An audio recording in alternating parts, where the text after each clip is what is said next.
So we've each planned a little something to bring to the rest of the group to stimulate the conversation and to put forward the things that we're loving. Who wants to go first? It's literally like show and tell from the 90s. That's exactly it. This is back to school. Keep it in your pants, Evan. I'll show you mine if you show me yours. No! It's already dead. It's already dead. Who wants to go first? I'll go first. So I'll go first. I'm bringing to the table a YouTube channel. This is the best ever food review show. That isn't just my review, that is what it's actually called. That's the name of the channel. I get it. Which is a bold move. That is really good. Great for SEO, isn't it, as well? I've not the name of this format. Best of the recap. It's already taken. So it's made by a guy called Sonny, and he's like the Indiana Jones of the cooking world. Like he hasn't got the hat, but he's got the bandana. He's a lot bigger. And he goes on some of the most incredible adventures around the world, discovering amazing food. And actually, at some points, like dives really deep and tackles some relatively controversial topics, but opens it up for you to make your own choices on it. And he's done he recently did a video on eating placenta from a cow. Was it out of the cow already? Thanks. And it's kind of like, if you want to go travelling, but you don't want to leave your house, it's a really easy way of doing it. And he goes to see some amazing market stalls and amazing food contributors, understands the culture, the stories, the traditions behind that food, but also the people behind it as well. But if you want to get up off your sofa and go visiting as well, it's a good way of actually trying to discover a place properly. Retrace the steps. In fact, you did it on your honeymoon, didn't you? Yeah, I hate bad meals and bad experiences, so why risk it? If you're spending X amount of thousands of pounds to fly to the other side of the world, you want to have a good meal every single day, 3 times a day, 4, 5 times a day. So he's just one of the channels that I watch, but I like him because he's quite honest. If he doesn't like something and says it's wrong, he'll look at the camera and say, this isn't a good version, we'll go somewhere else. But he won't insult it to the producer's face. He'll just That's really interesting, because if we have something that we don't like as much, we just won't film it and won't put it on the channel. We'd rather talk about the good stuff than talk about the not good stuff. So that's a really interesting way of doing it. But with that kind of food tour, he might have had a recommendation from a local. He'll land in the country, go and eat it. That local might not have a great palate. So he's trying it out, then he'll move on and find a better version, and he'll tell you what to look for, where to eat. You know, if there's a queue of locals, join the queue. So I think I've followed him around Thailand, Vietnam, Hong Kong, Philippines, and South Korea. Because he's lived. Sounds a bit stalkerish. Probably like 2 or 3 years behind him. So he goes to Faroe Islands to learn more about hunting or culling or Whaling. Whaling, which has a hideous reputation around the world for obvious reasons. It's the place you go in the Faroe Islands where you see that red water. Oh yeah. And it's quite traumatic to watch. But he dives into the traditions and to help you understand why. He never tells you whether or not he thinks it's right or wrong. That's down to us to make our minds up. But it's good to understand Present the facts. the background, What I really like about him is he's quite Bourdain-esque, like Anthony Bourdain. Yeah. He travels and he talks about food and he talks about travel a lot like Anthony Bourdain, uses a lot of the same kind of adjectives. It obviously looks like he's kind of been heavily inspired by him. Also, that ridiculous red banner.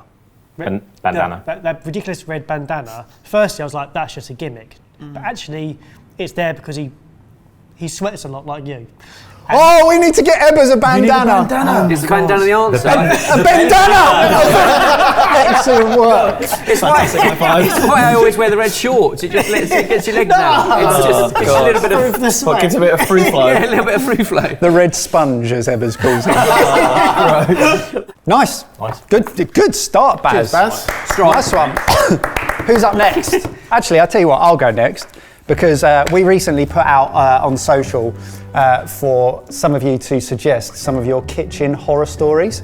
And there are so many good ones. I just wanted to share them and see if they stimulate any of our own horror stories. From the most normal of normals. Here is a relatable one for a normal. So, Mia the Witch. The one time I accidentally put my colander over my curry and emptied my noodles over it, ruining the entire curry and leaving me baffled as to why I did that. Oh, wow. That is a Mike move. That is a Mike move. That's always thinking one step ahead. Yeah. I find you guys do it every time you crack an egg. Yeah. Well, you can't. Oh, You can't. when I'm going to separate an egg, Where do I where's put the it? yolk going to go? Where's the yolk going No, to go? because I don't we know. do it instruction at a time. We've got to crack an egg. Crack an egg, figure out the rest later. Oh, it's too late! Linda Cummings, Christmas Day, the turkey slips out of my hands onto the floor and is pounced on by the cat. I wrestle it away from her, rinse it off, carry on like nothing happened. That is good practice. Cat rule. Susan Smith, boyfriend and his mates turned up unexpectedly and demanded to be fed. Very rural, no takeaways. Apparently, spag bowl a la pedigree chum is delish, but they never gate crashed again. So I can only assume that some sort of unidentified tin containing dog food was accidentally put into. But at what point do you realise? Pet food has the same hygiene standards as normal food. And is all tasted by. Yeah, but it's not going to taste good, is it? It's. I've been pushing for a video. Really? Yeah. Can you three tell the difference between different brands of cat and pet Spag food? dog bowl. Spag dog bowl. Do you think, as chefs, do you think if you took Yes, guaranteed. you can make it taste okay? Yeah. Okay, well, there's a video. That's a video. This has turned into an So idea you session. waiting 2 years. Make dog food gourmet. Make pet food gourmet. Okay. Okay. So how drunk will you have to be before you ate dog food? It depends where we're filming it. In a spag bowl. Yes. Yeah, if you didn't know, Well, you'd know, wouldn't Well, you? you It sign the stinks. waiver. It stinks. Oh, we're not even going to get told that this is what we're doing. It's going to be in a Pick the Premium. Pick the pedigree. Elise Hannah made a beautiful stock with veggies and chicken carcass, went to strain it, drained the whole stuff down the sink. Classic. seen that. I've done that. Yeah. I've done that. And finally, Carl Grant. I was making chili con carne and accidentally used cinnamon instead of chili powder. I'm allergic to cinnamon. I was going to say a little bit of cinnamon would have been not a bad idea. Go to Morocco, but Avoid your allergies. That was the last we heard of Carl. cinnamon So, yeah, challenge some great went really ones. wrong. Do you reckon he tweeted it as his throat was just like... From My the last hospital breath. bed. It was quoted. I like those though. We should do those more often because actually hearing those stories, we do all have our own individual stories of times that we've completely screwed up by pouring stuff down a drain when you meant to pour it in. It's that moment where you just switch off and you don't think about it. Or in my case, anything creme pat or shoe bun related, like I can never get the consistency. So either. How often are you making? Wait, hey, this is coming actually quite- This is coming from Mr. Oh, you've made terrine in the past 10 years ago. You should remember. Oh, you've made this once. You should remember. One thing, Ben, skiing. Valid. Who's up next? I'll go, shall I? I've been doing my usual doom scrolling through TikTok, which is how I spend my time. And I stumbled upon, on my For You page, a vlog by a girl called Emma Stevenson.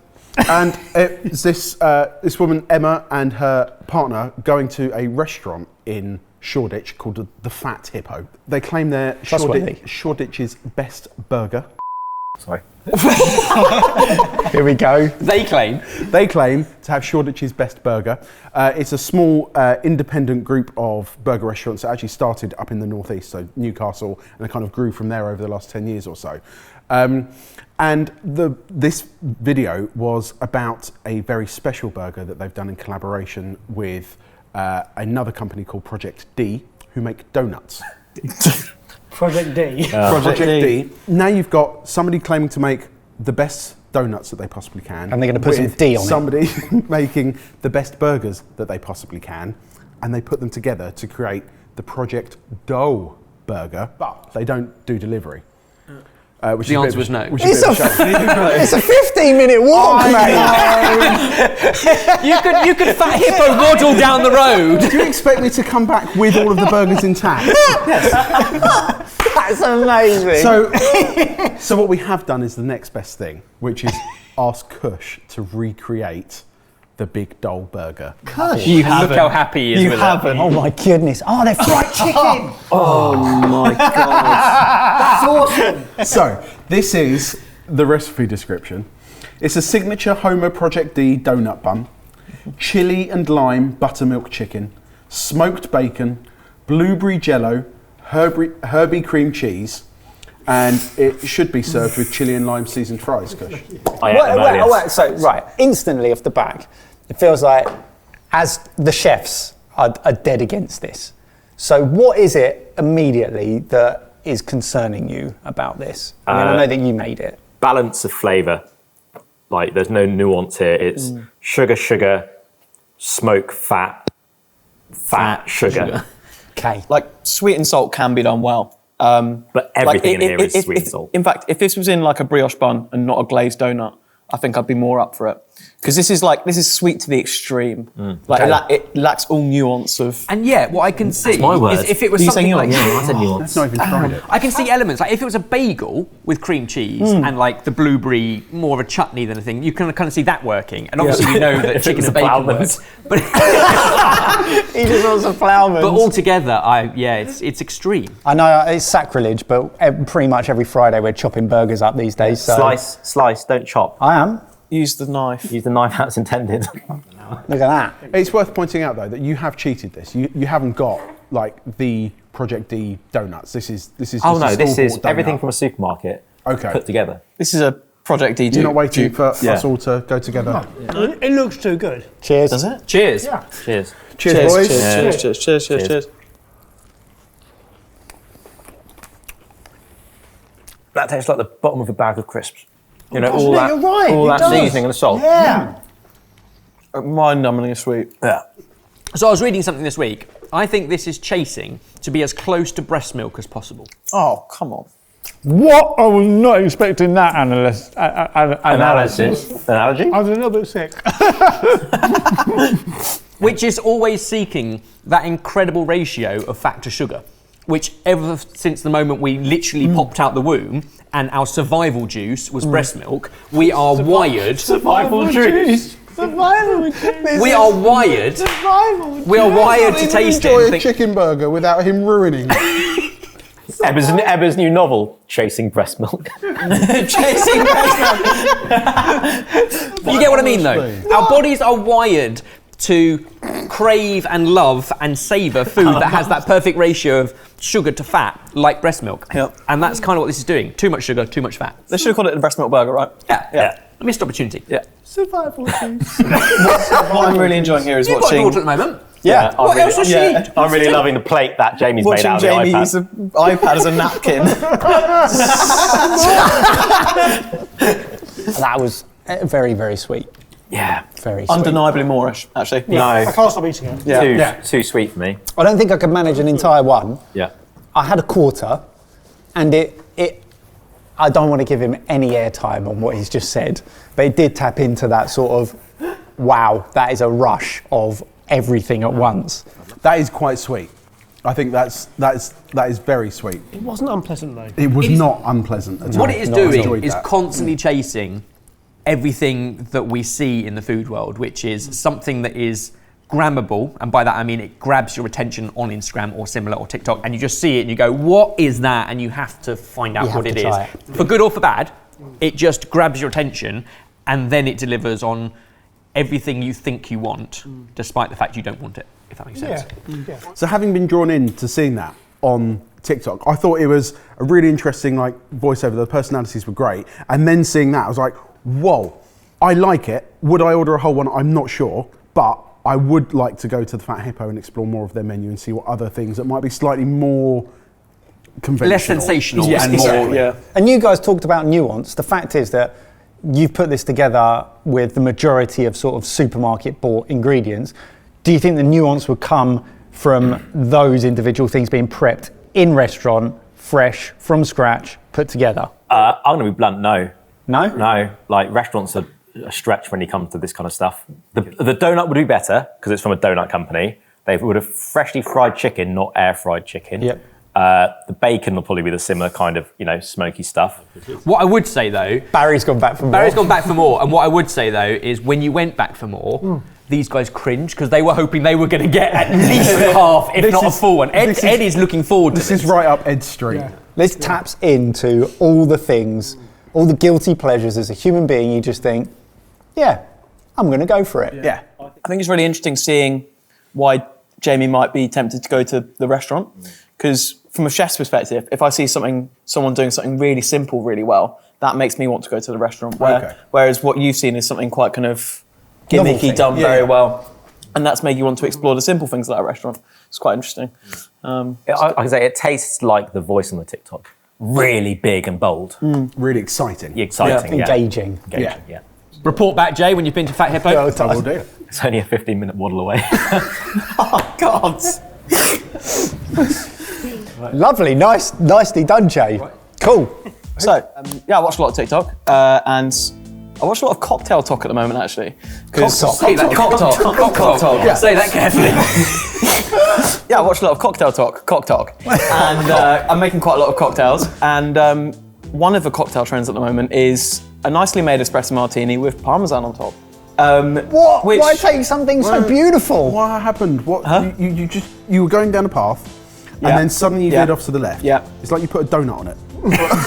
You sound like the naysayers in 2011 when people started putting salt and caramel. Salt and caramel, I would never Fair catch enough. on. Fair enough. And yeah, What does it add? Let's find out. well, yeah. You gonna make one? I thought I could Finish make a the cider? couple. I thought I could make a couple. Got some glasses chilling in the freezer. Oh, Literally, he Slater. walked in this morning, and the first thing he did was walk to the freezer and put espresso You martini legend. glasses. Yeah, I thought we could, get some chilled glasses out, have a bit of a cock talk time. Let's do it. Yeah, all our bits are here. We're ready to make an espresso martini. I think we're going to go 100 millilitres of vodka. These from home. Huh? No, these are bought especially for this video. You're welcome. Interestingly, I've got into cocktails recently, and I've started approaching them like I approach food. So, Eyeball it. kind of eyeballing it, but then tasting it as I go. Yeah. Because I think that's really important. Massively, especially when you're adding like the sugar syrups and things like that. But once you've they're got the it, key. you never need to taste it again because you've nailed it. just That do it. first time to get one that you like. Yeah. How do you taste as you go though? Just a little sip. Huh? Well, I taste it before I shake it, and then Yeah. I know how it's going to taste. Obviously, when things get colder, they get less sweet. So you should always over-season your like desserts and kind of. Is that ice espresso creams. out of the machine? Yes. So we pressed that this morning. Oh, that's Great. how you taste. That's No, you're without supposed to use sugar. a straw with your finger over the top. Yeah, but it's Nah. There we go. A dash of sugar syrup. A dash of 1-to-1 sugar syrup. bearing in mind your liqueur is often very sweet, but will depend on what liqueur you're using. Got our ice glasses ready. Not caramel. Look at those. So apparently, Ice in, ice in, and obviously shake, test it. it's quite nervous showing my shake face in front of all my bosses. We all have a shake face. Oh yeah. Don't look me in the eye when you do it. No. He's got a hippie shape. Yeah. You basically have to do it until your hand Until you can't sticks hold to the outside of the. Sir. God. A young Mate, Tom Cruise. White trousers is bold. That's it. Tap it. There we go. And then we'll go in here. And then wait for a crema to develop, I guess. Yeah, it looks like a latte at the moment. Thank you, Kush. Look, I'm a chef, not a barman. Mate, lovely. I haven't really got a crema, annoyingly. I find that you need like proper pure espresso. Yeah, not that. Sadly. That's also forced through at high pressure. So like a. Yeah. You got to use a That looks specific pretty grind. insipid, to be fair. Doesn't matter. It's going to taste Cover good. it Parmesan. It's going to taste great. It's going to taste great. Give it a Parmesan Why do you need a crema. crema if you're just going to cover it in dairy fat anyway? Yeah. Okay. I actually would like to say, I think at some point we should get a mixologist onto the show because Yeah. we have done cocktails so badly so many times on this channel. In my head, that's like, if I don't look at the cheese, that looks like white chocolate. Yeah, that's what I wanna I'm imagine. kind of okay with it. Yeah, 100%. What Salted worries white me? chocolate. What worries me is you said this is a trend, and like, how are we defining a trend? I feel like a bit like our donut thing. It's a fad that's going to come and go. I don't think this is a trend that's here to stay. What if it tastes incredible? I could be wrong. Could be wrong. Are you going to try some, Kush? I'll try some. Do you mind sipping from the other side of my rim? At the same time. No. Lady in the Trampet, eh? Very unsteady. Shall I just lick the Parmesan off your beard? It smells like it's going to taste awful as it goes towards your mouth. And that's the thing. But, is you, but it does taste. I get it. Yeah, it's Like easy to afterwards, yeah. it works because it just blends in and it doesn't taste of parmesan. yes, but no. Yes, I get the aftertaste, but the no, you have to get through that experience, which Yeah. isn't pleasant to get there. Yeah. No. And you're in a cocktail bar, you don't want a bad experience in order to have a good one. You want the whole thing to be seamless. I'm just going to say that I'm left with an aftertaste of Parmesan. Do you get it? I don't. Yeah, rather than the lackluster I get espresso full martini. parmesan smell as I'm about to drink, and I think this is not going to be nice. And then the actual tasting, it blends in really nicely, and actually the saltiness is great, and that sort of like that creamy, like umami-ish thing works really well. I think the saltiness and the savouriness kind of balance out with a bit of coffee quite nicely. It is a bit of a fad, isn't it? Let's do a quick round of the table, yes or no, Jay? Not for me. I'll just have the espresso martini. Baz? Nah. I think from a flavour perspective, it's interesting. Yeah. But I probably won't be recreating it at home. Ebbers? I love the experimentation, but not for me. Kush? No, it's a waste of all ingredients. Say what you think. I think it's another opportunity to try something weird to find out what it's like, and I'm glad I did it. Lovely. Nice one, Slater. Cool. Good Who's going to round us off? It's got to be Ebbers. I'll finish us off. Yeah. You had to set him up for that, though. It was my fault. Round it off, Ebbers. So I thought we'd finish with a show and tell with celebrating and shining a light on small businesses that we like and often use, and we don't necessarily always sort of showcase properly. And that is somebody we've used for a long time on the channel with so much of our fresh fish, and that is Bethnal Green Fish. So East End, super local, and they provide fresh fish and an amazing service to so much of what we do on the channel. You started with us a couple of years ago, and you were like, I know a guy. Yep. And it was kind of your suggestion, because before that we did what normal home cooks would do at home. We got a lot of our fish from supermarkets, and occasionally we'd make the trek to Billingsgate. This way, we kind of get to Billingsgate every single morning. Without having to get up at 3 a.m. But through... The thing is, UK fish, when you hear a UK fish, you're like, you know what, you've got to go to Padstow, you've got to go to Whitby, you've got to go to Grimsby. You don't say Bethnal Green, do you? No, well, they're based in Bethnal Green. That's where their hub is, but they have trucks coming in from the south coast, from up in Grimsby, and they start off at Billingsgate in the middle of the night. Which is very East End of London. That's what all these suppliers, that's where the value is. They do all the hard work for you. You don't have to go to Padstow, you don't have to go to Billingsgate. You can literally text them that night, and it'll be there the next morning. So much of the fish we have on the channel, from the big stuff like the whole monkfish, head included, down to every small plate that we kind of create, generally comes from them. Do you want to see some fish? Want to eat Let's do it. Let's do it. Barely. broadly? Mackerel? Mackerel. And I think this...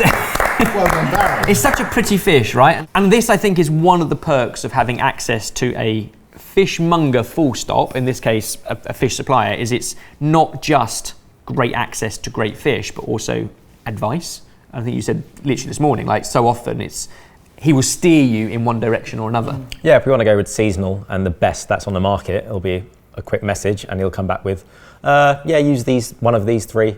I'll say whatever's best, and he'll send it in. Because luckily, we're not a restaurant, we're not tied to a written menu.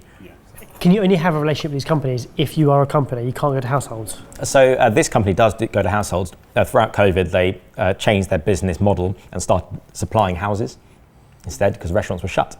So the fish was still being caught, boats were still going out, so they started delivering across the country, and mainly in London, obviously. And they still do that. What I think is so cool about this is the obvious quality difference between getting it from a supermarket and getting it from a supplier. Like you can see here, like the eyes are super clear. It's really nice and rigid, plump, firm. Got that really nice tiger pattern that you'd expect from kind of fresh fish. And it's not fishy, it's not slimy, No. it's just, it is fresh fish at its best. And we've been using them for a couple of years, but the reason I want to celebrate them in April is that Serge and his brother have just run the marathon. Obviously, tens of thousands of people do for all sorts of different charities, but we love the business, we think they're a great thing, we use them so regularly, so we donated as well, and it's just a good time to say thank you. Let's dig in.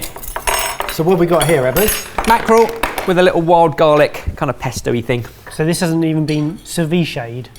No, just dressed with oil and ceviche. Just oil, salt and pepper. Did you forage this wild garlic yourself? This is out of my back garden. You're kidding me. What is your problem? I didn't want to get it on the face. It's got a beer on it. It's a nice wipe clean surface, to be fair. What's great about this is wow. you would never be able to use not fresh mackerel for this. Like mackerel from the supermarket. Doesn't taste fishy. No. No, that doesn't taste fishy. Doesn't taste fishy. It's so fresh. It's got such a nice texture to it, hasn't it? Like a really nice bite. That dish, compared to yours, they could not be further We've gone on apart. a journey. Yin and yang, yin and yang. This is what we're about, the balance. Normals and chefs, you'll always get this mix at the table. That's just raw fish, Baz. Yeah, exactly. different from a Exactly. chicken burger in a Exactly. Bethnal Green Fish. Bravo. Yeah, Thank you, Serge. Let us know what you think of this casual pub table idea. Give the video a like if you like it, but also let us know down below all your favourite things in food this month.